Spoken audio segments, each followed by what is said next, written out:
Hi folks, my name is Russ Amber, and I've been coaching boxing since 1979. During that time, I've worked thousands of rounds in both the amateur and the professional ranks. Over the years, I've had the privilege of seeing some of the greatest fighters of the modern era at both the professional and Olympic levels. I've had one world champion and 4 Olympians, not to mention various medals at major international events, including the World Championships. Since 1988, I've worked as an analyst for the CBC TV on all their boxing coverage, and since 1996, I've also worked on the sports network, TSN, as their exclusive boxing analyst. In June of 2000, I became president of Quebec Boxing and have been a board of directors member of the Canadian Amateur Boxing Association since. One of my most recognizable fighters that you might know is Otis Grant. Otis won the WBO middleweight title in 1997, and in November of 1998 fought the great Roy Jones. Although we didn't win the fight, seeing the quality and supreme talent of someone like Roy Jones up close gave me an increased appreciation of the fantastic talent that he is. Today we're going to take a look at the boxing basics. Although you'll often hear trainers and fighters talking about different styles and techniques, the one thing I've learned is that regardless of what era or what the fighter, there are certain techniques which are common in all the greats. It's easy to sit back and talk to you about the heavy bag, the speed bag, shadow boxing, skipping rope, the double end bag, but all these exercises are basically useless without a good, sound boxing base. In this video, we're going to show you the boxing basics that have stood the test of time and that are in the arsenal of all great fighters.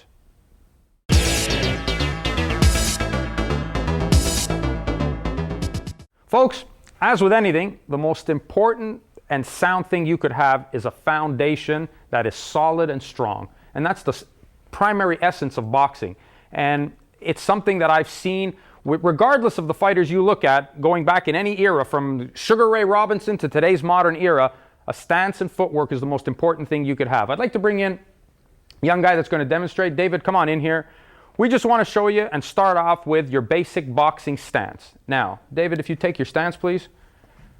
One of the primary things we like to look at, that I like to have, and this is something that a lot of coaches might not see this right away, but I think I've broken it down in a way that makes it understandable to most people. I like to have the front foot placed in front of the head, which means if you were to take a string and drop it down from the fighter's head, his foot is going to be ahead of his head, and that's very, very important. I don't like a fighter either to have a soft front knee. I like it to be firm, but without being locked, because that's his shock absorption. That's where he's going to be able to push into the ground and be able to apply his weight when he wants to throw a good solid right hand or jab, which is the next thing we'll be working on, but get that base down good. The other thing we want is to have him keep that back heel up.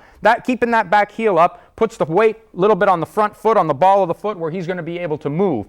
David, if I turn you around a little bit, just face me to this side here. One of the things I want to show you, and I'll use these sticks as an example, and this again becomes structural foundation which must exist. If you don't have this, it will not happen for you. All the exercise and stuff you'll do, you'll find yourself getting hit with shots. You'll find that your defense won't work as well if these things are not in place. And what I'd like to show you here is if we take a stick here, and David, you just bend a little forward.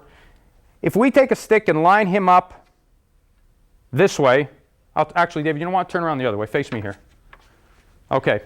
If I take this stick here and line him up, you'll notice that the heel comes in perfect line all the way right up until his head, offering a nice line of his body all the way forward. This one acts as the support and crosses right there.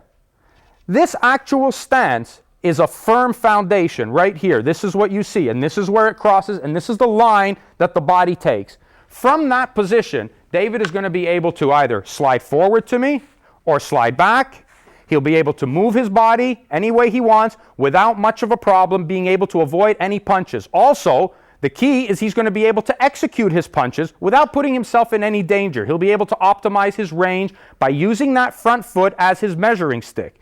This is very, very important. This base here, and you take a look at any of the great fighters in the past, and you will notice, and regardless of the style they used to get into that position, when they throw it, that is the position they're in. And I think the one example you can use on that is if you looked at a young Muhammad Ali, even in his prime, even when moving, if you freeze frame his shot when he throws the jab, you'll notice that the front foot is in front of him, and when that jab comes out, it lands perfectly before bringing it back. That is the basic boxing stance, and that's the one I like to set my fighters up with. Once you got that, you can build anything from there.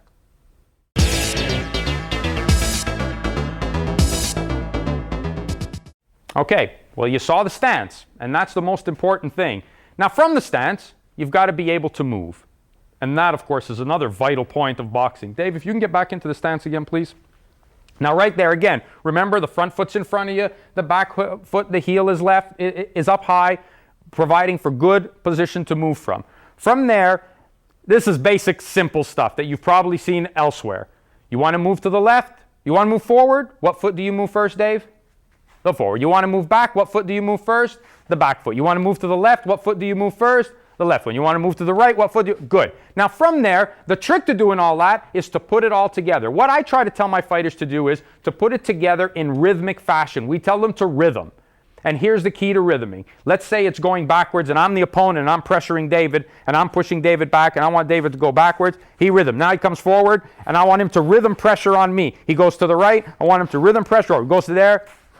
Now, if you notice, the one thing that he does in that is regardless of in which direction he goes, the second foot he moves kind of drags. You move this way, the front foot drags. You move forward, the back foot drags. You move to the left, to the right, the left foot drags. You move to the right foot drags. That's a key thing. That keeps you in as close a contact with the ground as possible. And what you're also doing at that point is you're not doing this stepping stuff. When you do the stepping stuff, what happens is you're actually transferring your weight back and forth. Because how could you be keeping your weight on the front foot if you're actually having to lift it to walk? Do that. That's not good. Staying off your front heel. Can't do that. You got to stay on the ball of your foot. So always try to keep it rhythmic. Always try to keep it moving. Dave, move with me a little bit here. Good. David will apply pressure to me. I'll apply pressure to him. We'll move back. He's always maintaining his optimal range with me. He'll slide off. He'll move back. This way he'll be able to bounce away if he has to. If the opponent attacks quickly, he'll be able to just bounce away. He'll be able to come right out of the bounce, right back into his rhythm. Dave, if you come in, you bounce away, and then right back into your rhythm. That's it. And into your rhythm, good, and bounce. That's right. That'll keep him away. Being able to execute that is going to work perfectly when we try to build the foundation for offense and defense. And right off of that, we can start working the left jab. So from there, if David's in his boxing position, what we want to do to throw the left jab, providing that the base is perfect as we spoke of. The front foot is in front where it's supposed to be, ahead of his head. The back heel is up. From there, a slight rotation of the arm and flipping the shoulder over will land a left jab. Now you'll hear a lot of coaches turning around and throwing a jab and say, throw it from your elbow, throw it from your elbow, snap it from your elbow. If you want to guarantee to hyperextend your elbow, that's what you'll do. You will certainly hurt yourself doing that. The elbow is certainly not involved in throwing the punch other than to rotate it. That's about it. The punch comes from the shoulder.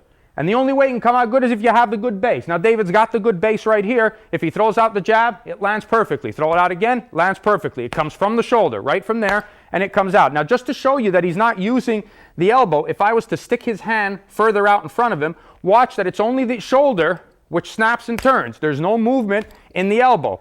And the reason he's able to do that, and even if I was to move my hand, he doesn't lose his balance because he's got the foot in front of his head. Therefore, he's not falling over. Again, do it again, bang, out it comes. Now, I get David to move because we got that footwork happening, bang, and he snaps it out. He rhythms again, bang, he snaps it out. Again, everything is coming from the shoulder. There it is. Now he'll rhythm away, and he can still pop. He'll rhythm away, and he'll still pop. Now watch something here. Look how far he is from me, and he's still able to land the jabs. Why? Because he has the left foot in front of him. This is the key right here. He would not be able to do this if that foot was under him. He'd have to step in. And in order, if he stepped in with the punch, step in when you throw the jab, that's what happens. He steps in again, that's what happens. But if he keeps his stance good, keeps the weight on the front of his foot, and fires it out, look where he's able to hit me from without ever getting the left jab back. So that is a very, very important thing. Remember, with the jab, throw it from the shoulder. Don't throw it from the elbow. Throw it from the shoulder. Pop it out there. Keep your chin down. Keep your chin hidden behind the shoulder when you do throw it. the elbow plays very little part in the punch, except maybe for adjusting distance. If the guy's closer, you might hit him here. But basically, aside for adjusting for distance, it has no play, no impact. There should be no power. If you're hurting your elbow when you're throwing the jab, you're throwing it wrong. So throw it out there, bring it back, fire it back out, bang. There it is, nice and straight down the middle. You're looking down the sights when you're throwing it. Just look down the sight when you're throwing it. The chin is nice and protected so that when it does come up, should someone slip in and try to throw the right hand over the top, it's protected behind the shoulder. Very, very important to remember when you're setting up the left jab. To the body is pretty much the same thing as well. He can throw, no, the jab. He can throw the jab to the body and then right back up to the head, to the body and to the head. And that's very sound, keen left jab that finds the target time and time again. And that's going to set up everything else you've got coming after that in any of the combinations you throw.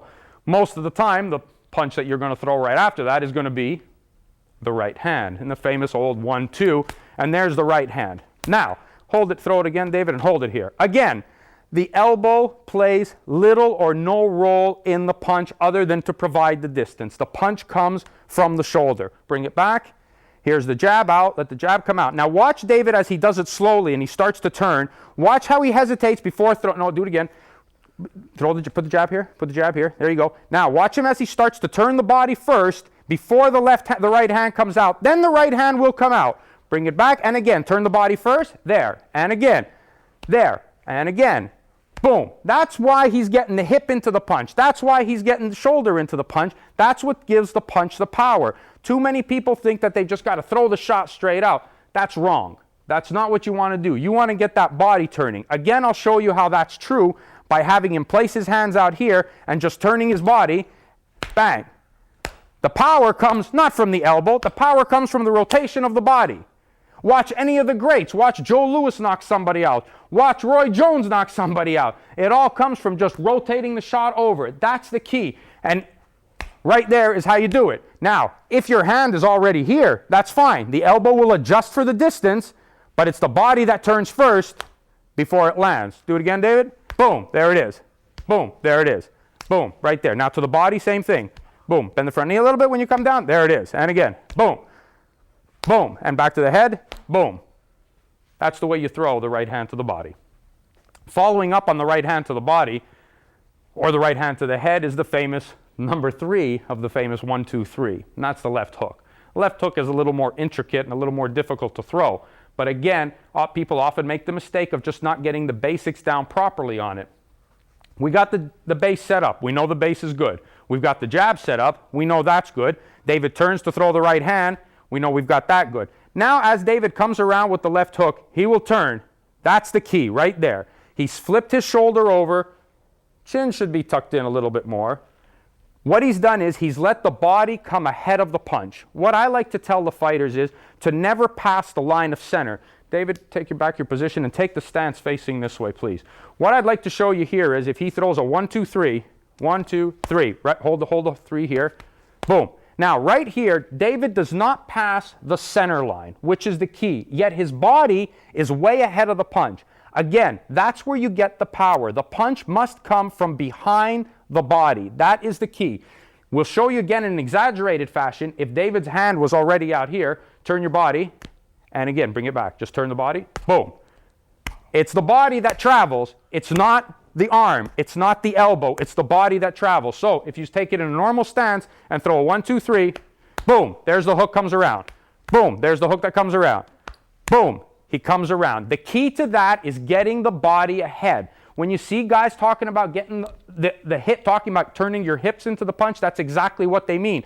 But the timing has to be right on that. There has to be the rotation of the weight at the bottom, which is pretty easy. When you've got the stance down good, that comes out pretty easy. You want to throw the 1, 2, now the 3 is coming. We already know that on the 2 you've turned the body. Now this is starting to turn around way early before the punch even happens. When it does, that's when the hook will follow. It's almost like an elastic effect. This creates almost a whiplash effect. Again, I'll exaggerate the motion. If David's hand is there and I hold it back and I create tension here, as soon as I let that go, boom, the hook will come around. The body's turned, it's torquing, boom, the hook will follow. And that's where you get the torque and the power. And that's a very, very important punch. And the key to that, and why it's so important, the left hook, not only is it a powerful shot, But as a right-hander, you always want to try to finish your combinations with the left hand. Throwing just a simple 1-2, you can get away with a couple of times, but if you get in with a real good fighter and you throw a 1-2, he rolls off that right hand, fires his own right hand back, you can be very susceptible to getting nailed with a good counter shot. A lot of great fighters won't counter off of the jab. They'll wait for you to throw your power shot, which is the right hand, and then counter. So that's why I always tell my fighters, finish with your left hand, whether it's a jab or a left hook. Usually a left hook is good because then you've set them up really darn good and you're able to knock him over with the left hook. And if he does try to come back with a right hand, you should beat him to it because your shot should have got there first. If you wait and you hesitate, his right hand will beat you to the punch. So don't hesitate when throwing the left hook. Commit yourself to it. Let the first two punches set it up so the first two are quick and then the left hook will follow. The first two are quick, boom, the left hook will follow. The first two are quick, left hook will follow. That's the shot I like my fighters to use when throwing a 1-2-3. My bread and butter punch, though, the one that I love the most, is the left hook to the body, and that's Dave's favorite punch. That's the one he likes to use. So we often use the left hook to the head to actually set up the left hook to the body. The only difference, now some people call it an uppercut or upper hook. I mean, it's a left hook to the body because it is the left hand, it's the lead hand, and it does come from, it is a hook that you throw with the left hand, you only throw it to the body. Some people think about throwing it around.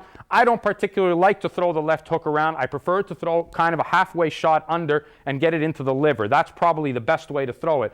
The one thing you want to do with that is, again, the good base obviously is the most important. You want to set it up with the jab in the right hand. That sets it up. Now right there, what you saw there is David turned, when he threw the right hand, he turns his body knowing that he wants to set up the left hook to the body. That was the key. That's the place where he wants to land the shot. So as soon as he brings that right hand there, he's setting it up so that he can come around and dig that shot up underneath. And do it again, right hand, and boom.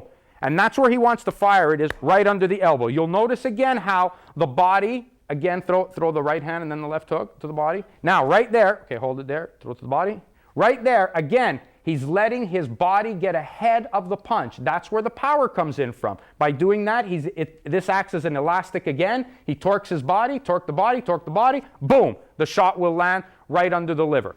What I like to do with David, one of the favorite punches we throw, is the 1-2-3 to the head, but this is only a setup to land that one. Get the guy thinking you're coming to the head, boom, boom, boom, bang, bringing him underneath. That's the shot I like. Again, he comes 1-2-3 to the head, boom, into the body. 1-2-3 to the head, boom, into the body. That's a good shot. Another one is bringing, after the left hook to the body, is bringing it up underneath, because a lot of times guys think that the shot down there finishes, or you're going to come up on the side with another shot to the head. So what I like David do, throw this, and that, right up in between. So you want to dig it under here, and then bring it right up in between the gloves, because he thinks it's coming around. So you throw it, 1-2, boom, hit him here with that, and then bring it right up underneath. That's a good, clean shot that'll often score points for you. You'll be surprised the damage it'll do and the surprise it'll have on your opponent. So that's a good shot that I like Dave to throw. So again, if we just summarize on the left hook to the body, we set it all up. Now there, the rotation is the key. Even after David throws the left hook to the head, watch how when he brings it back, watch him rotate the body to get the torque necessary to throw the left hook to the body. That's the key shot. Stay with that one and you'll like that punch. From there, we'll move on to the uppercut. And the right uppercut, again, is another deadly punch which, when used effectively, will score a lot of points and cause a lot of damage to somebody who's primarily a low fighter, who likes to come inside, likes to bury his head on you. You want to use that uppercut as much as you can. You obviously, of course, have to be careful of his left hook, but we want to look at the uppercut as a primarily offensive weapon that you could use against a smaller, stocky guy who's putting the pressure on you. David, if you're boxing a guy and you're popping him with the jab, keeping your legs nice and wide, and you're moving away from the guy, moving away, and he comes in, boom, there's the shot. Set him up, time him, turn it under. Now, if we take a look at this again here, again, I want you to notice, watch when David throws it, throw it slow now. Right there, the body, again, turn. The body is ahead of the shot. Again, I'm resisting his arm. David's arm wants to go, it's torqued, boom, as soon as I let him go, the uppercut goes. That, again, is the key. So you see, whether it's a left hook to the body or a right hand or whatever, the key is you got to get the body there first. We'll do it again. Setting him up, popping it. Come here, David, stay here. Popping him. Now watch it. He sets it up, boom, brings it up underneath. Bring it, and boom, brings it up underneath. You don't want to try to reach for the fighter either. That's the important thing as well with the uppercut. You don't want to try to hit him when he's out there. You certainly want to make sure that he's good and close enough that you nail him near chest range. Boom, right there. Another thing I'd like to show you here, which I don't think coaches show enough, is that when you throw the uppercut, obviously you've got to bend your body this way if you really want the shot to come underneath. Well, by doing so, what you've done then is you have put your shoulder in line with the head of the opponent. So therefore, the right uppercut has to travel along that line as well. So basically, you're aiming the shot almost at your own left shoulder. So if you have tilted yourself into position where you want to be, then by turning that uppercut underneath, it's going to line up directly with your own shoulder. And that's very important. You get that shot coming off right underneath, and then you're able to spin your opponent off from there, follow it up with the left hook, which will work very effectively. Do it here, David. Turn around. You set him up, boom, and now the left hook follows again. And that's a natural sequence of punches, is the left hook, uppercut, the uppercut left hook combination is a natural sequence. Set him up, set the smaller guy up, set him up, under, and hook around. Works very well. The rotation is excellent, and it's a natural transition. Do it again. It's natural transition. He goes under and hooks around. Very, very good shot to throw is the uppercut. Now that we've looked at those punches, obviously, we've got to look at the defense against those punches. So if we go back to the very beginning, let's take a look again. We have the stance, and the first thing we spoke about was the jab. So the jab, we know how to throw it. Boom, boom. How do you defend against the jab? There's two ways to defend against it. You can either block it or you can slip it. A lot of times, fighters will think that, well, slipping punches, you got to see it. You have to have this magical timing. It's not about magical timing. It's about being in the right place and knowing where your distance is. Having this kind of a footwork, having this kind of a stance, offers you the opportunity to do that. With that move, I'm going to be able to show you how David, using his waist and only moving from his belly button, is able to move his body any way he wants to be able to set up and throw the punches. And always maintain a safe distance from me. He can move in, thinking he's giving me the target. I throw a punch, moves away, he's able to fire back. That's very, very important. Don't think when you see fighters slipping shots, moving, slip, slip, slip, don't think they're doing anything magical or something that you can't do. That's not the case. What the ability that they have to do is that they know the range that they're in. And they know that by standing here, and when David throws a punch at me, I just have to do this, and I've made him miss because I know that's where his extension is. That's why I'll be able to slip the punch. So one of the ways David can slip the punch is to give me his head and then take it away, and he's slipped the jab. So I throw it, boom, he slips it. Boom, he slips it. Boom, he goes back. He goes off to the side. He goes to the other side. All this is because he knows the range he's in. The other way, of course, is the traditional blocking of the jab. That's something that we practice with the fighters all the time, especially the beginners when they come in, is you get two guys in the ring together and you get them to practice this. Bang. And there's the blocking of the jab. All it is from this point, from your boxing position, it's just basically turning your hand, catching the shot, sort of semi-deflecting it over your shoulder, and then popping your own jab back. That's the defense and counter punch against the left jab. We'll do it again. If I throw the jab at David, boom, he throws back. Now this should happen instantaneously where I go.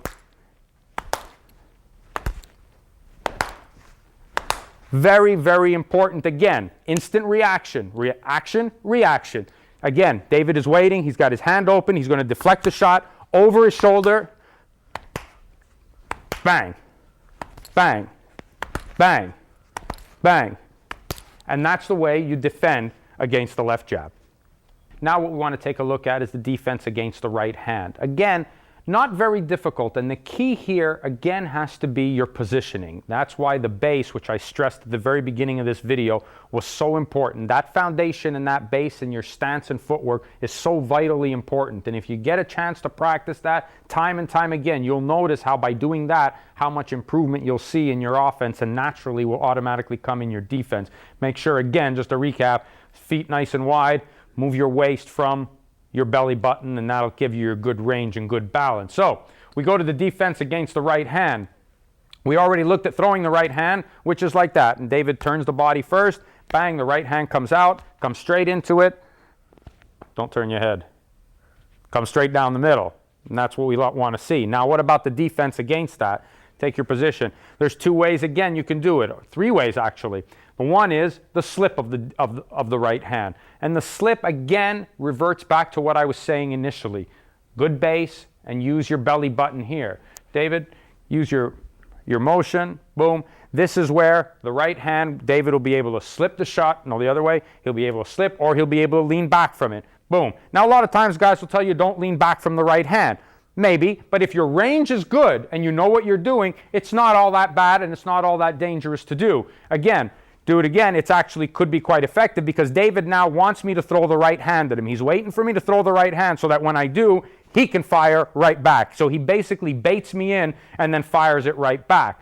Another safety defense is the simple block, which would be David catching the shot right on his arm when the right hand comes out. There'll be a slight rotation. I throw it. He just turns around and blocks it. Again, that sets up another possibility for him to counter with his own right hand or uppercut. Throwing it, boom, and then the uppercut could come back. He throws it, bang, could come back. Or it could be a straight long-range right hand, a long-range right hand. Boom, bang, right here. Boom, bang, right there. Boom, bang. Again, right hand counter against the right hand punch, but that's the defense, and that's very good. The third way of doing it is a long-range parry. David, put your hands up, using your hands. I tell my fighters, use your hands. They're not only there to hold the gloves on, you've got to use them to measure. And one of the things you can do with this is to catch the right hand with your own left. Boom, right there. Just catch it, turn it off. Throw your right hand at me, David. Boom, just turn them out there. Turn them out there. Use your hands, turn them out there. Turn it out, send it out. Do it slowly. Catch it here. I want to catch it and turn them out. That's a parry. That you'll use from long range. An effective punch because it could get you a chance to create an opening where you're able to land a shot against your opponent when he unsuspectfully sees that you've thrown his hand away from him. Again, throw the right hand, David. Boom. And then I can just pop David with a shot I need to pop him with. But that's primarily used from long range if you're lucky enough to sucker the guy into throwing the right hand. From there, the left hook. Okay. Again, another difficult shot to block, but very effective when you use good defense and have good range. That catches, that catches, that catches, and this goes under. And it goes under, it blocks, and it goes under. No, block it, and under. Block it, and under. Block it, and under. Very effective again. You'll notice though the base of David doesn't change too much when he's doing that. The body is split in two. You've got your legs, which can work independently of the upper, and you've got the upper, which can work independently of the legs. So when blocking against the left hook, it's easy to just catch the shot because this is the position you're in anyways. You catch the shot, and then you can just roll under it after that. You can catch the shot, roll under it. You can catch the shot, roll under it. Very effective. Another way of doing it is from long range. If, say, you're working with a guy behind the jab and the guy blocks your jab and throws a left hook, it's just simple to just catch the shot, boom. And then you can roll under it just in case he's going to double up on the hook. So it could be a case of bang, under, bang, under. Very safe to block that left hook. I don't think you have to worry about that, especially when it's against a guy who's reputed to have the left hook. You're pretty safe on just keeping that right hand high and taking away any chance of the left hook, of the guy landing the left hook. Same thing to the body. Bring it up underneath, roll under. Boom, and under. Boom, under. Up to the head. Now he catches it to the body. Bang. To the head, he blocks it. Boom, and catches it to the body. To the head, and boom, he catches it to the body. That'll be your primary defense against the left hook. From there, we've got the defense against the uppercut. The defense against the uppercut is a little trickier because often the uppercut is used when you're on the inside. And when you're on the inside, sometimes you get hit with shots you don't expect to get hit with. Right here, if David's on the inside, he's going to try to line me up with that uppercut to my chin. Now what I want to do is I want to catch him. I'm like this on the inside, throw the uppercut. I want to try to catch that shot right underneath. Boom, I want to catch it right there. Boom, and I'm going to use my own right hand to block his. Sometimes I can catch him with the left if I want to as well. It's a little more difficult. No, you throw your right one. There, bring it up underneath, boom. That's a little more difficult, but it's not dangerous because it actually, you throw the uppercut, you're stopping the hand that he can hit you with. So you're not exposing yourself to this side. So if you're on the inside working and guys are hitting you, boom, boom, and then he throws that uppercut on you, bang, you can catch that.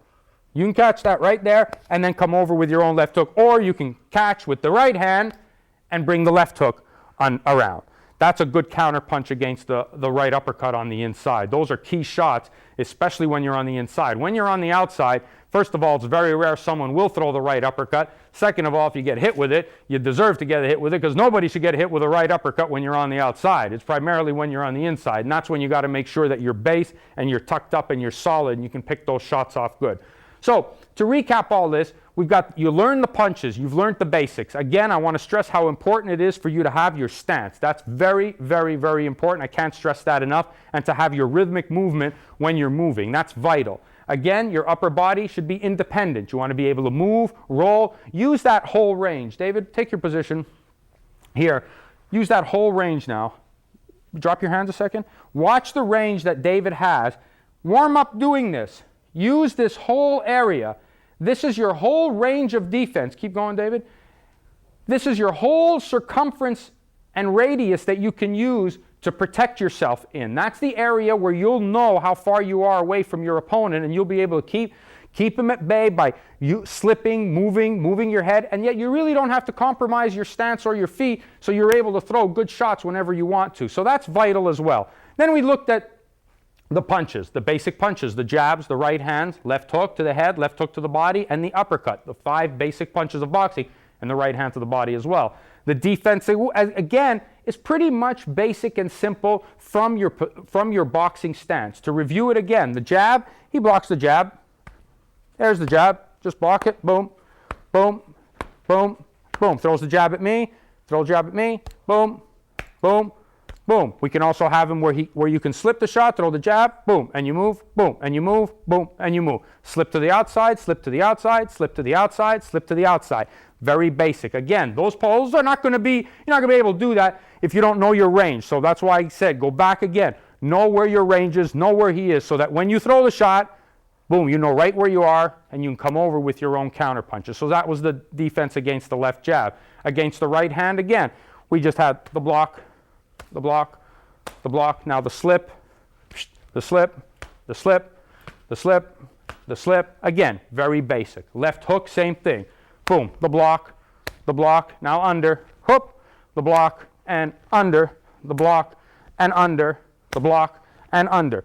The right hand to the body was another one. You throw the right hand to the body, boom, just catch it on the elbow. Boom, catch it on the elbow, catch it on the elbow. Or the parry, Just turn it around, knock him off balance a little bit by doing that, or just catch it on the elbow. He throws it, boom, you catch it on the elbow. And then finally was the uppercut. We're on the inside, like we said. That's very dangerous. So you want to just make sure you just try to catch him right there. A nice short block. Don't overexpose yourself, because if you overexpose yourself, you could get hit with the left hook coming around. So again, underneath, whoop, just block it. Quick, counter him. Whoop, bang, counter him. Whoop, bang, counter him. And that's basically your offense and defense of the 5 basic punches in boxing. Folks, thanks for joining us. I hope you've really taken something from this video. I can't stress enough how important the stance and the base and foundation is for all of this. Now, once you've got that, all the equipment that you see in a boxing gym or all the things you might have in your home, now you're going to be able to use them and use them effectively because you've got a technique and a base to use them with. It makes no sense just to go around pounding that heavy bag and not know what you're doing. Now you know how to stand, you know how to be in front of the bag, just like it was a real opponent. Just work it the same way. Use that stance, use that range of motion, pop that jab, work the shots from a good solid base. I hope you've taken something from this video, and for any more videos, please go to titleboxing.com, take a look, and there's a whole bunch more that's going to make your boxing experience that much better. Train hard, keep your hands up.